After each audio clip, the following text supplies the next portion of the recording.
Hello students, good morning. आप लोगों का वेलकम है मेरी नेक्स्ट क्लास में। हमारा सीरीज चल रही है रोबोटिक्स की। हम लोग लास्ट टाइम पढ़ रहे थे कहाँ तक, मिरर फॉर्मूला हम लोग ट्राई करने वाले थे। क्या ट्राई करने वाले थे? मिरर फॉर्मूला, है ना। मिरर फॉर्मूला क्या होता था बच्चों? मैंने बताया था मिरर फॉर्मूला क्या होता था। 1/f, ये मैंने आप लोगों को पिछले क्लास में बताया था, 1/v plus 1/u equals to 1/, जहाँ पे v क्या होता था मेरे, क्या होती थी? इमेज डिस्टेंस होती थी। कहाँ से? पोल ऑफ द मिरर से, है ना। और u क्या होती थी? ऑब्जेक्ट डिस्टेंस होती थी। कहाँ से? पोल ऑफ द मिरर से। मैंने बताया था साइंटिफिक में कि जितनी भी डिस्टेंसेस हम लोग मेजर करेंगे, जितनी भी डिस्टेंसेस हम लोग मेजर करेंगे, कहाँ से मेजर करेंगे? पोल से मेजर करेंगे, ठीक है। और जो इंसिडेंट लाइट की डायरेक्शन में जो जितनी भी डिस्टेंसेस होंगी वो क्या होंगी? पॉजिटिव होंगी। और जो इनका अपोजिट होंगी वो क्या होंगी? नेगेटिव। यानी कि पोल से लेफ्ट में नेगेटिव, पोल के राइट में क्या? पॉजिटिव, ठीक है। और f यहाँ पे फोकल लेंथ होती थी, ठीक है। अब हम लोग मिरर फॉर्मूला ड्राइव करते हैं। आप लोगों के पास ये डायग्राम बना हुआ है, ठीक है। आप कोई सा भी डायग्राम मिरर फॉर्मूला ड्राइव करने के लिए ले सकते हैं, ठीक है। कोई ऐसा नहीं कि ये स्पेशल डायग्राम लेना है। किसी भी डायग्राम से, किसी भी इमेज फॉर्मेशन से, जो मैंने आप लोगों को 5-6 इमेज फॉर्मेशन बताई थी, उसमें से किसी भी इमेज फॉर्मेशन से क्या हो सकता है? मिरर फॉर्मूला ड्राइव हो सकता है, ठीक है। तो यहाँ पे मैंने सिंपल कौन सा केस लिया है कि जब मेरा ऑब्जेक्ट कहाँ रखा होता है? फोकस और सेंटर ऑफ कर्वेचर के बीच में रखा होता है, कॉन्केव मिरर के केस में, ठीक है। तो इमेज कहाँ बनती है हमारी? बियॉन्ड सी बनती है। रियल एंड इन्वर्टेड बनती है। कैसी बनती है? एनलार्ज बनती है। कैसी बनती है? एनलार्ज बनती है, ठीक है। तो यहाँ पे मेरे ए भी ऑब्जेक्ट है और A1 B1 क्या है? मेरी इमेज है, ठीक है। अगर मैं बात करूँ, आप इस इमेज में देख रहे हो, आप इस जो आपके सामने पिक्चर है, आप इस इमेज में देख रहे हो, तो आप लोगों को कई सारे ट्रायंगल्स नजर आ रहे हैं, है ना। कई सारे ट्रायंगल्स नजर आ रहे हैं। तो मैं इसमें अगर ट्रायंगल लूँ, कौन सा? ABD, कौन सा ट्रायंगल? ट्रायंगल ABD, है ना। ट्रायंगल ABD कोई है, ठीक है। तो मैं कौन सा ट्रायंगल लूँ? अगर मैं ट्रायंगल लूँ ABC, ट्रायंगल ये वाला ट्रायंगल,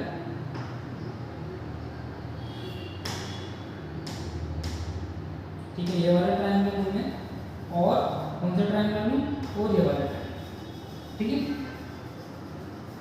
कौन सा ट्रायंगल है बच्चों में?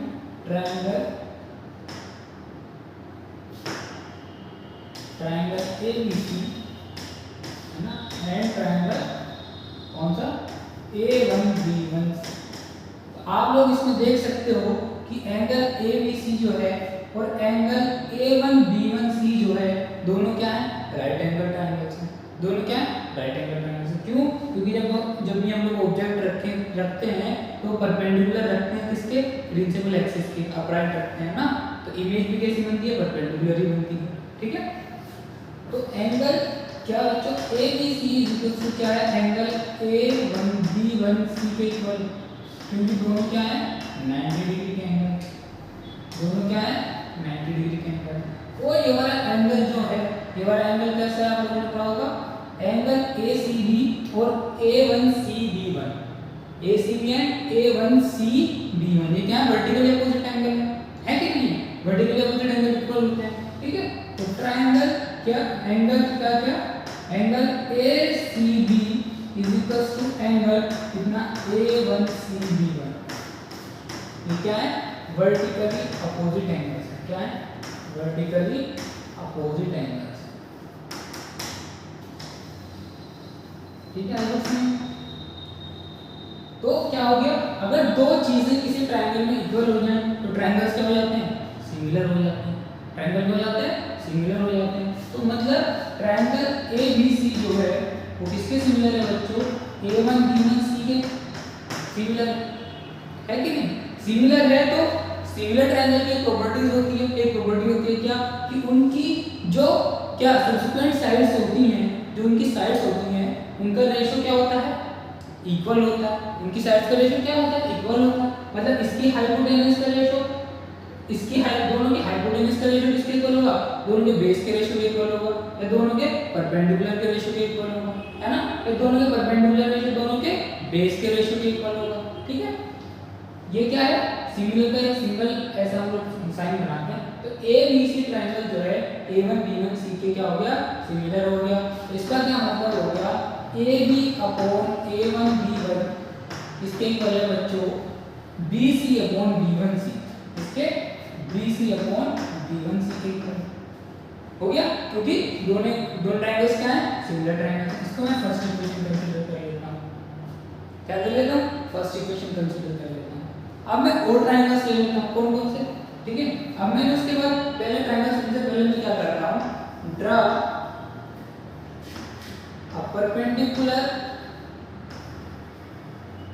मैंने क्या किया, परपेंडिकुलर ड्रा किया, कहां से, from D to principal axis,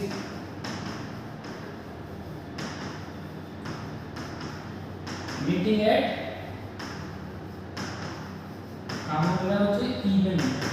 मैंने आप लोगों को शुरू में एग्जाम्पल बताया था, लिखे हुए भी है क्या, कि जो रेज होती हैं, जितनी भी रेज होती हैं वो क्या होती हैं, मैं क्या कंसीडर करके चलता हूँ, पैराक्सिस कंसीडर करके चलता हूँ। पैराक्सिस मतलब कि जितनी भी रेज हैं प्रिंसिपल एक्सिस के बहुत पास हैं, प्रिंसिपल एक्सिस के बहुत पास। अगर स्टैंडर्ड टर्म्स में बात की जाए तो जितनी भी रेज होती हैं जो एंगल्स बनाती हैं प्रिंसिपल एक्सिस से, जो एंगल बनाती हैं बच्चों, ये जो एंगल होता है थीटा, है ना। तो पैराक्सिस का क्या मतलब होता है बच्चों, कि थीटा जो होता है, थीटा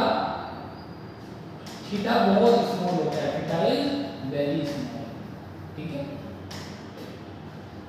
सुना चीज। और प्रिंसिपल एक्सिस के बहुत पास नजदीक होती है, ठीक है। एक होती है मार्जिनल रेज, वो मार्जिनल रेज क्या होती हैं, वो इसकी मार्जिन पे जो इंसिडेंट होती है उन रेज को हम लोग क्या बोलते हैं, मार्जिनल रेज बोलते हैं, ठीक है। तो रेज कैसी है, पैरेलल रेज है, मतलब डी पॉइंट जो है ई पॉइंट के बहुत क्लोज है, यानी कि डी पॉइंट पी पॉइंट के भी क्या है, बहुत क्लोज है, ठीक है। तो मैंने एक परपेंडिकुलर ड्रा कर लिया है, ठीक है। चलिए नेक्स्ट चलते हैं। अब मैंने यहाँ पे परपेंडिकुलर ड्रॉ कर लिया है, तो मेरे पास एक दो ट्रायंगल्स और बन रहे हैं जो सिमिलर है। बताओ कौन कौन से ट्रायंगल्स बन रहे हैं जो दो सिमिलर है। देखो एक तो ट्रायंगल का FA1B1, इस बार क्या हो जाएगा, ये वाला एंगल जो आपको दिख रहा है, ये वाला एंगल दोनों क्या है, वर्टिकल अपोजिट एंगल्स हैं, ठीक है।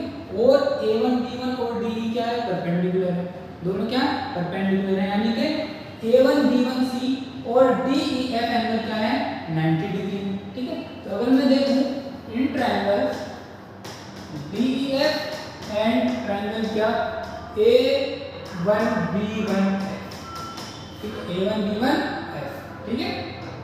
तो क्या हो रहा है यहाँ पे, एंगल क्या A1B1F is equals to angle क्या angle DEF is equals to 90 degree, फिर से, ठीक है। और क्या एंगल A1FB1 इसके इक्वल है, एंगल DFE के इक्वल है, क्यों, तो फिर से क्या है, वर्टिकली अपोजिट एंगल्स हैं, क्या है, वर्टिकली अपोजिट एंगल्स हैं,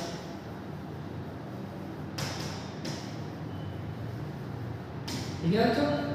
अब क्योंकि ये दोनों फिर से इनकी दो चीजें तो सेम होंगी, तो ट्रायंगल A1B1F जो है, A1B1F जो है इसके सिमिलर होगा, ट्रायंगल DEF के क्या हो गया, सिमिलर हो गया, ट्रायंगल DEF के सिमिलर हो गए, मतलब फिर से इनकी साइड का रेशियो क्या हो जाएगा, इक्वल हो जाएगा, यानी कि A1B1 बाय क्या DE इज इक्वल्स टू क्या हो जाएगा, EF अपॉन BF, ये हो जाएगा।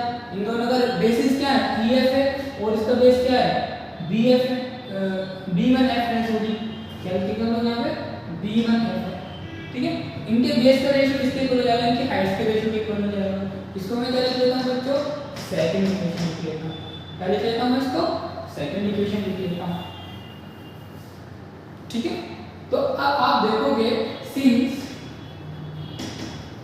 D is very close to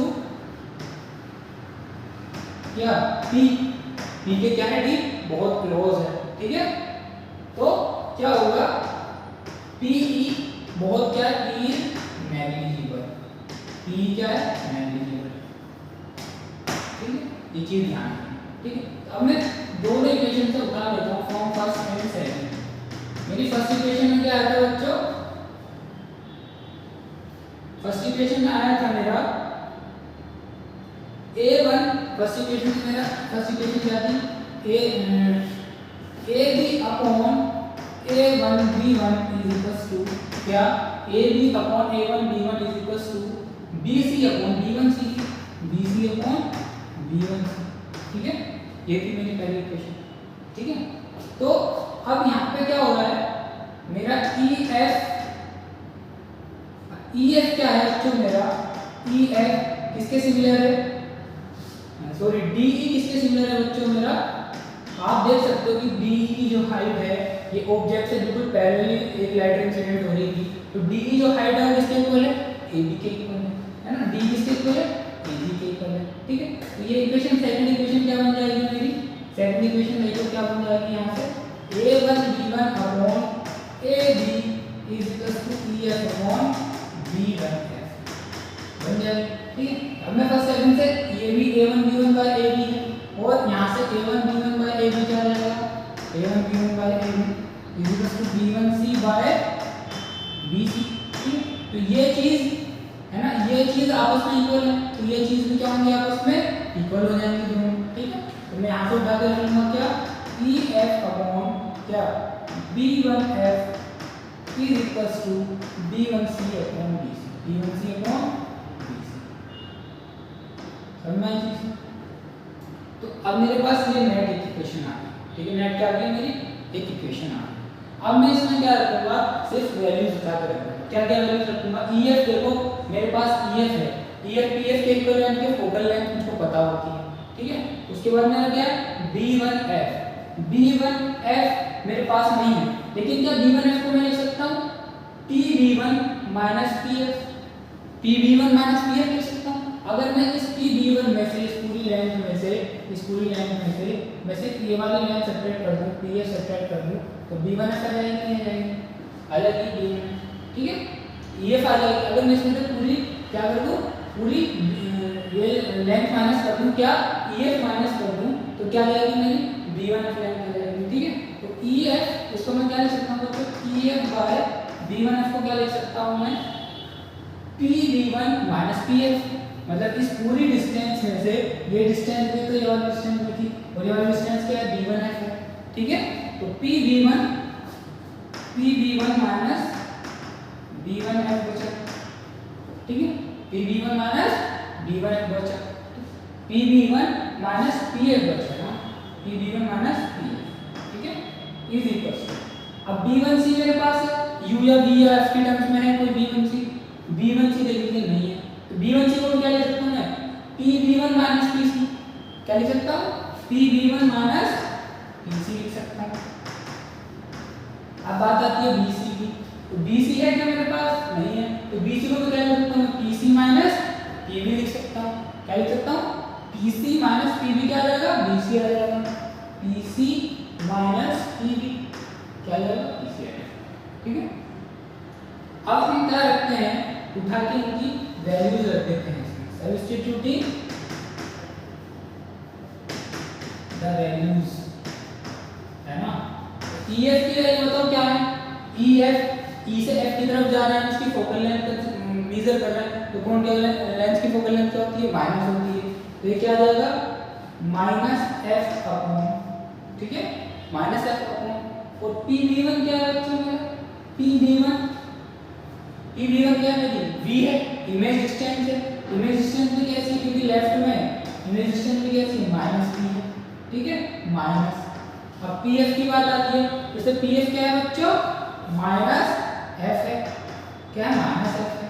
ठीक, फिर बात आती है PB1 की, PB1 क्या है मेरा, माइनस U है, फिर से PB1 क्या है मेरा, माइनस U है। ठीक है, और PC क्या है मेरा, PC क्या होता है, सेंटर ऑफ, ये रेडियस ऑफ कर्वेचर होता है, कौन सा सेंटर ऑफ कर्वेचर के बीच, और ये क्या होता है, फोकल लेंथ का ट्वाइस होता है, इसको सिंपली आप अभी रेडियस ऑफ कर्वेचर लिख सकते हो, और ये भी क्या होगा, माइनस में होगा, क्या होगा, माइनस का रेडियस ऑफ कर्वेचर। ठीक है, अपॉन, ठीक, बात आती है PC की। ठीक है, PC फिर से क्या है, रेडियस ऑफ कर्वेचर है माइनस का। ठीक है, और PB क्या है, ऑब्जेक्ट डिस्टेंस है, मतलब माइनस U है। समझ में आया, हम यहाँ पे जितने भी जितनी भी मेरे पास क्वांटिटीज हैं, जितनी वैल्यूज हैं, मैं उनको विद साइन रखूंगा। क्या रखूंगा? विद साइन रखूंगा डेरिवेशन में, ठीक है। तो अब मैं क्या लिख सकता हूँ इसको? माइनस एफ अपॉन क्या लिख सकता हूँ? एफ माइनस बी लिख सकता हूँ, ये पॉजिटिव एफ हो जाएगा minus B is equals to इसको आर माइनस बी लिख सकता हूँ, ठीक है, अपॉन इसको क्या लिख सकता हूँ? यू माइनस आर लिख सकता हूँ। क्या लिख सकता हूँ? यू माइनस आर लिख सकता हूँ, ठीक है। तो अब मैं इसको क्या लिख दूंगा? यहाँ से मैं इसको मल्टीप्लाई करके लिख सकता हूँ क्या? Minus U F plus U R plus F R is equals to R F minus U F minus V R plus U, ठीक है। तो मेरा एफ आर इधर है, एफ आर इधर है, ये क्या हो जाएगा बच्चों? मेरा कैंसिल हो जाएगा। क्या हो जाएगा? कैंसिल हो जाएगा। अब मेरा क्या बचेगा? बच्चों minus U F is equals to क्या बचेगा मेरा? Minus U F minus V R plus U V, ठीक है, प्लस यू वी बचेगा। तो अब बच्चों minus U F is equals to क्या आ गया बच्चों? मेरा माइनस वी एफ आ गया है ना, वो क्या आ गया? Minus V R plus U V आ गया, ठीक है। तो मैं इसको क्या लिख सकता हूँ बच्चों? इसको क्या लिख सकता हूँ मैं? Minus U F is equals to minus V F, ठीक है। इसको मैं लिखता हूँ वी इंटू टू एफ लिख सकता हूँ। क्या लिखता हूँ? वी इंटू टू एफ लिख सकता हूँ प्लस यू वी, प्लस क्या आ गया? यू वी आ गया। अब माइनस वी एफ है और प्लस टू वी एफ है, ठीक है। तो कितना बचेगा? पॉजिटिव वी एफ बचेगा।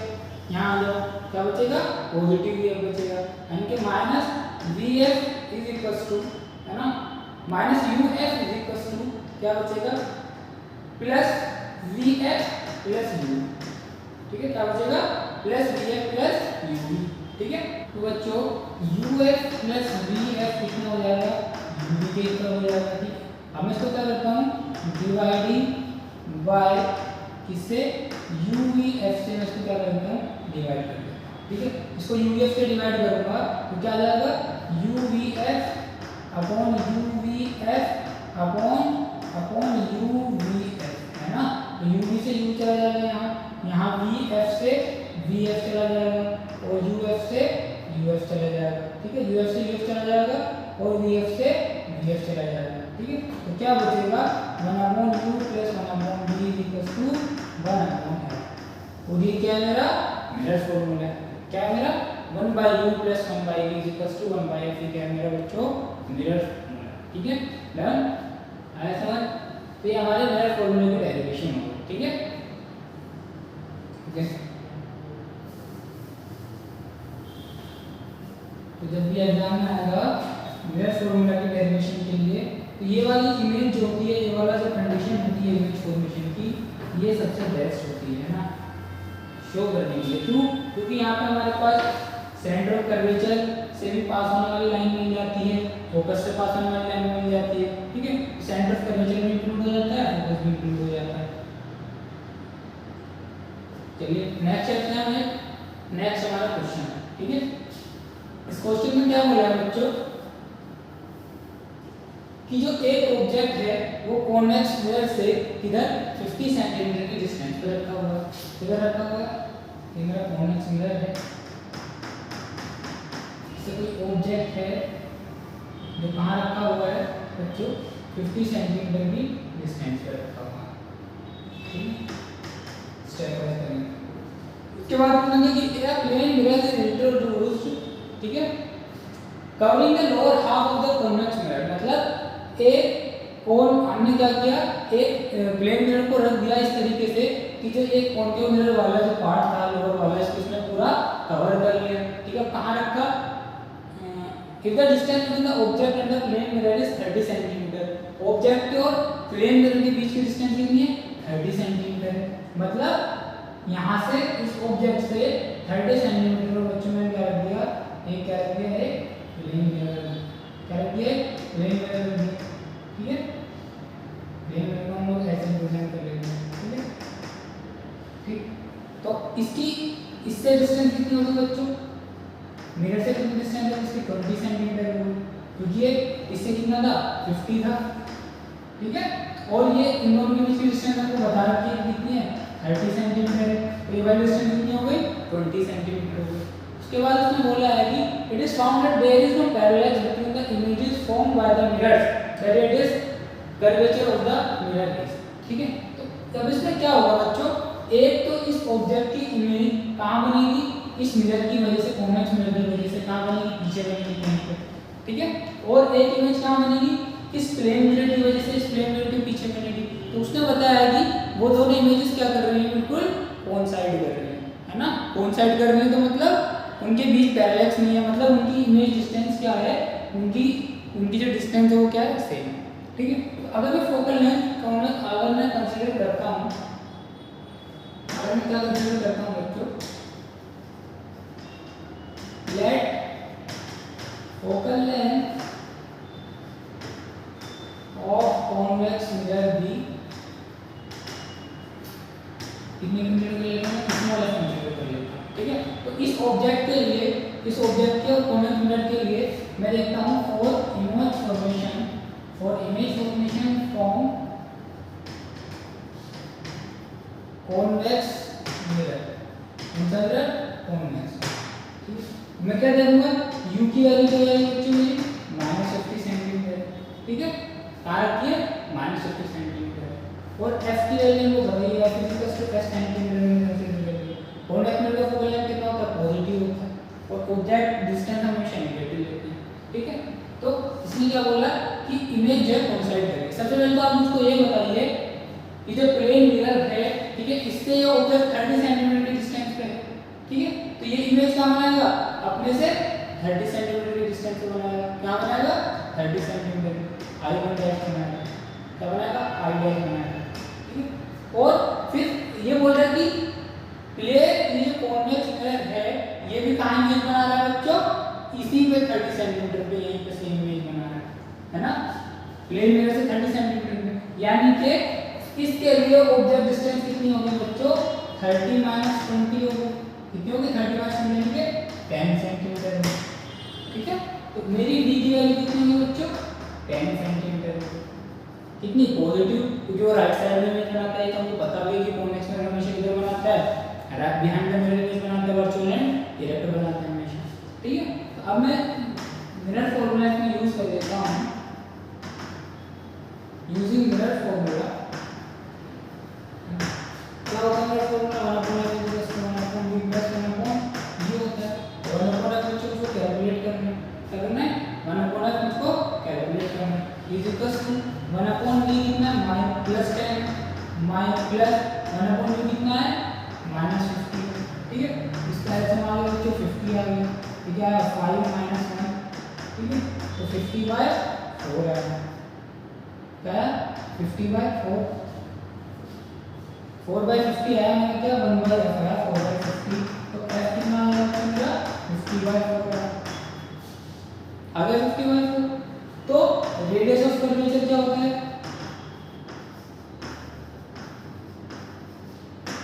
2f के इक्वल होता है 2 × 50/4, एंड कितना आ गया, 25 सेंटीमीटर, कहाँ गया, 25 सेंटीमीटर f की वैल्यू। देखो पॉजिटिव आई है f की वैल्यू, क्यों, क्योंकि कॉन्वेक्स मिरर के लिए फोकल लेंथ की वैल्यू कितनी होती है, हमेशा पॉजिटिव, ठीक है। ऐसे सिंपल क्वेश्चन।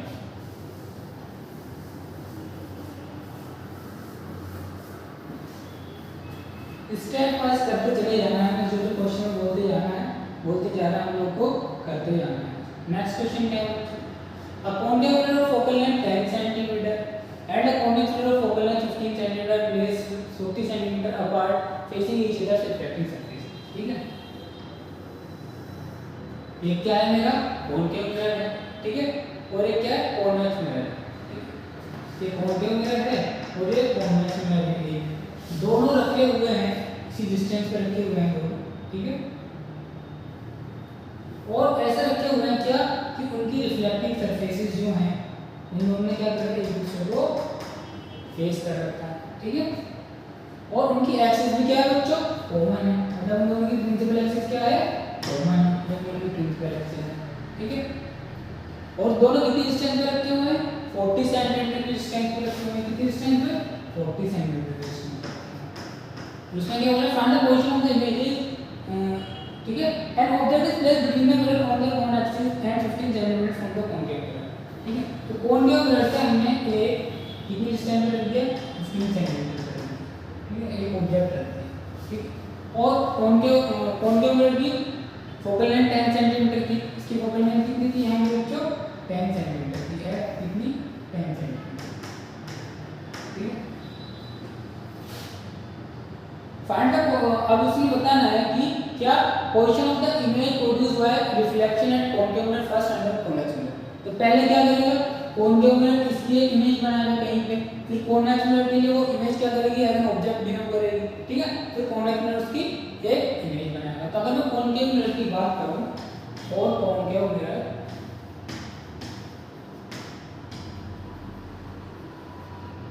u कितना है बच्चों 15 सेंटीमीटर का रखा है कॉन्केव मिरर माइनस 15 सेंटीमीटर और फोकल लेंथ को दी गई है माइनस 10 सेंटीमीटर दी गई है ठीक है फोकल लेंथ क्या होती है कॉन्केव मिरर की हमेशा नेगेटिव होती है ठीक है और हमको v बताना है तो 1/f = 1/v + 1/u ठीक है तो 1/v क्या आएगा 1/f माइनस 1/u इनके 1/f कितना माइनस 10 माइनस 1/-15 ठीक है तो कितना हो जाएगा 1/15 माइनस 1/10 ठीक है तो एलसीएम कितना आ जाएगा बच्चों इसका 30 आ जाएगा 2 - 3 यानी कि 1/v यानी कि v = -30/1 है ना -30 सेंटीमीटर ये क्या आ गई मेरी इमेज डिस्टेंस आ गई -30 ठीक है तो मतलब ये जो एक ऑब्जेक्ट है अगर आप ऐसे भी सोच सकते हो देखो इसकी इमेज डिस्टेंस कितनी है 30 सेंटीमीटर है मतलब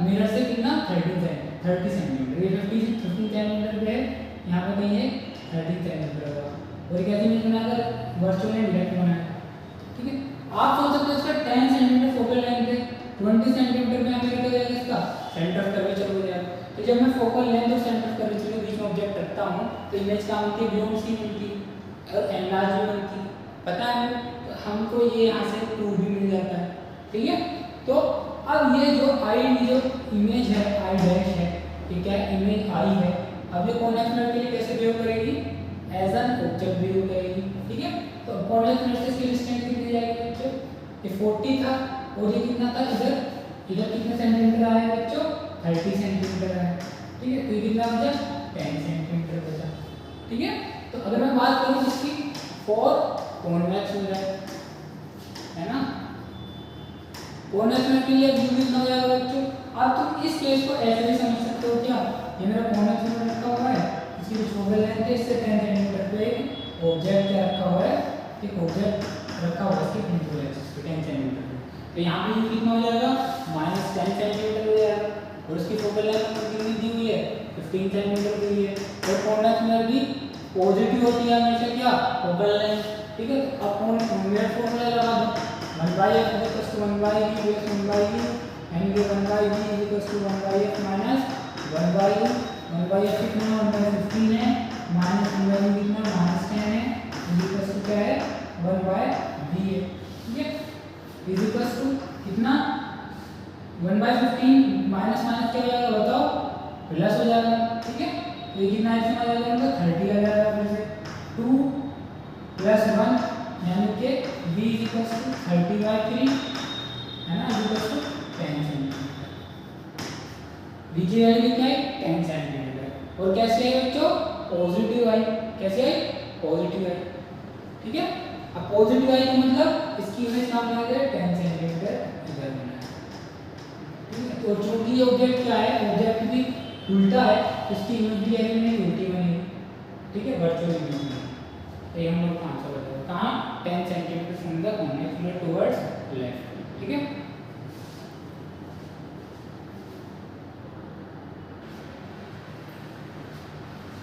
तो ये हमारा क्वेश्चन हो गया बच्चों इस टाइप के क्वेश्चन आपको आएंगे करने के लिए अभी जब चैप्टर लास्ट हो जाएगा तो हम लोग अच्छी क्वालिटी वाले क्वेश्चन करेंगे अभी फॉर्मूला बेस्ड क्वेश्चन हैं ये आसान है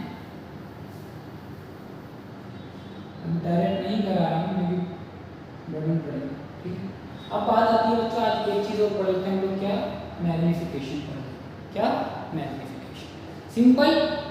अब आप बोलते हो कि एक कॉन्वेक्स लेंस जो है एक मैग्नीफाई इमेज दिखाता है, मैग्नीफाइड इमेज। मैग्नीफाई का क्या मतलब होता है? सिंपल कि ऑब्जेक्ट को वो कितना बड़ा करके दिखा रहा है ना, उसको ऑब्जेक्ट की डायमेंशंस कितनी बड़ी कर दे रहा है, उसी चीज़ को हम लोग क्या बोलते हैं? मैग्नीफिकेशन। ठीक है, क्या बोलते हैं? मैं अगर एक ऑब्जेक्ट 10 सेंटीमीटर है, ठीक है, और उसकी इमेज 20 सेंटीमीटर बन रही है, तो हम क्या बोलेंगे कि डबल बन रही है। तो डबल मतलब वो दोबारा क्या हो गया, 2 बार क्या होगा? मैग्नीफाइड हो गया, मतलब 2 टाइम्स मैग्नीफाइड हो गया। ठीक है, तो इसका मैग्नीफिकेशन क्या होगा? 2 हो गया। तो सिंपल, अगर मैं मैग्नीफिकेशन की बात करूं, ये रेशो होता है किसका? हाइट ऑफ इमेज का, किससे? Height of object. क्या होता है? हाइट ऑफ इमेज का हाइट ऑफ ऑब्जेक्ट से रेशो होता है।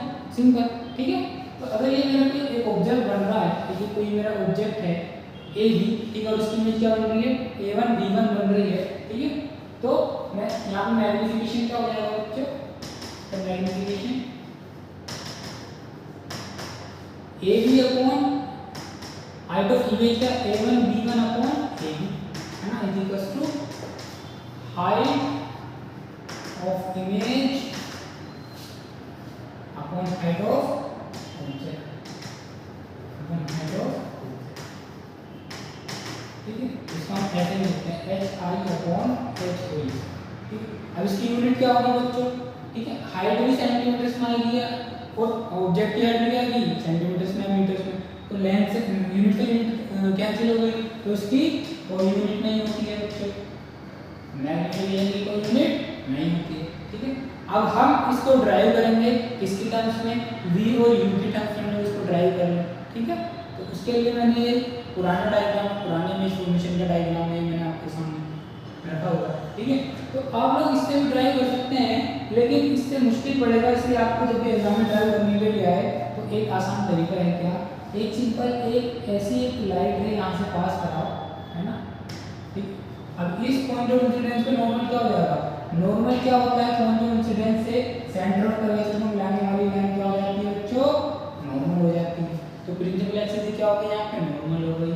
तो अब ये इमेज उतना ही एंगल बनाती हुई ये इमेज कहाँ जाएगी? ये कहाँ जाएगी? ऑब्जेक्ट के टॉप पे, इमेज के टॉप पे जाएगी। ठीक है, कहाँ जाएगी? इमेज के टॉप पे। ठीक है, तो आप 2 ट्रायंगल्स देख सकते हो। कौन कौन से ट्रायंगल है बच्चों? AEB and A1B1E। क्या? AEB triangle, in triangle AEB and A1E1 A1EB। अब यहाँ पे कोई पुरानी बात है क्या? एंगल A1B1 क्या? Angle A1B1E equals to angle कौन सा बच्चों? ABE equals to 90 degree. ठीक, और एंगल A, ठीक है। अब अभी मैंने बताया कि ये जितना एंगल ऑफ इंसिडेंस होगा I, उतना क्या होगा? एंगल ऑफ रिफ्लेक्शन होगा। एंगल ऑफ रिफ्लेक्शन भी सेम होगा एंगल ऑफ रिफ्लेक्शन से। ठीक है, तो एंगल AEB किसके इक्वल हो जाएगा बच्चों? एंगल A1E1 A1EB1 का। एंगल AEB किसके इक्वल हो जाएगा? एंगल A1EB1 के इक्वल हो जाएगा। ठीक है, तो ट्रायंगल क्या हो गए? ये दोनों ट्रायंगल्स क्या हो गए बच्चों? ये दोनों ट्रायंगल सिमिलर ट्रायंगल्स हो गए। ठीक है, क्या हो गए? Similar triangles. सिमिलर ट्रायंगल्स का फिर से वही पुराना केस, क्या? इनकी साइड्स का रेशियो क्या होता है? सेम होता है। तो मतलब अगर मैं AB बाय या मैं A1B1 बाय क्या करूँ बच्चों? AB करूँ कि A1B1 का AB करूँ। तो अगर मैं बेस का रेशियो लूँ तो बेस क्या है मेरा? A1B1 का बेस क्या है? EB1 या EB1 है ना। तो इसका क्या है? EB1। क्या है? EB है। ठीक है, 4 point P 4 point E very close to किसके? P के। तो EB1 किसके इक्वल हो जाएगा? EB1 के, एंड EB किसके इक्वल हो जाएगा बच्चों? EB के इक्वल हो जाएगा। किसके? EB के इक्वल हो जाएगा। ठीक है, तो मैं यहाँ पे लिख सकता हूँ A1B1 upon AB equals to EB1 upon क्या? E। चलिए EB1 upon height of image है, ठीक है। और मैंने बताया दस्तान कन्वेंशन से कि जब भी प्रिंसिपल एक्सिस के नीचे हम लोग जाते हैं तो हाइट जो डिस्टेंस होती है वो कैसे लेते हैं, नेगेटिव लेते हैं। तो यहाँ पे हाइट ऑफ इमेज कैसे ले लूँगा बच्चों, मैंने -hi ले लूँगा। हाइट ऑफ इमेज अपन ए में क्या हाइट ऑफ ऑब्जेक्ट है, अपवर्ड द प्रिंसिपल एक्सिस होती है पॉजिटिव आएगी, h o आएगी सिंपल इज इक्वल टू ई v1 क्या है मेरा, इमेज डिस्टेंस है। इंसिडेंट लाइट के अपोजिट डायरेक्शन में जा रही है तो कैसी होगी, इमेज डिस्टेंस -v होगी, ठीक है। और ई वी क्या है सिंपल, मेरी ऑब्जेक्ट डिस्टेंस है यानी कि -v है, ठीक है। क्या है, -v है। तो बच्चों यहाँ से माइनस से माइनस चला जाएगा, H I upon H O क्या आ जाएगा, ये माइनस इधर लिख लेता हूँ मैं, -v/u। Height of image to height of object का रेशियो क्या होता है बच्चों, मेरा क्या होता है, मैग्निफिकेशन होता है। तो मैग्निफिकेशन का फॉर्मूला मेरा कहाँ से आ गया, यहाँ से -v/u आ गया, ठीक है। तो जब भी हम मैग्निफिकेशन में मिरर फॉर्मूला में जब भी हम क्वांटिटीज रखेंगे फिर साइंस रखेंगे, क्योंकि हमने डेरिवेशन में इनकी क्वांटिटीज क्या रखी थी, फिर साइंस रखी थी, ठीक है। अगर हम साइन नहीं रखते हैं जरूरी थोड़ी कि कौन सा मिरर है, एक्सपेरिमेंट भी हो सकता है, उसके इसमें इमेज कहाँ बनेगी, इधर बनेगी पहली बात, तो v पॉजिटिव हो जाएगा और हाइट ऑफ इमेज भी क्या हो जाएगा, पॉजिटिव हो जाएगा। तो हम हर केस के लिए जब भी ड्राइव करेंगे तब भी हम अलोंग विद साइंस रखेंगे सारी क्वांटिटीज को, और जब हम लोग फॉर्मूला जब हम क्वेश्चंस करेंगे तब भी हम क्या रखेंगे, अलोंग विद साइंस रखेंगे, ठीक है। तो आज का आपका लेक्चर कंप्लीट, थैंक यू।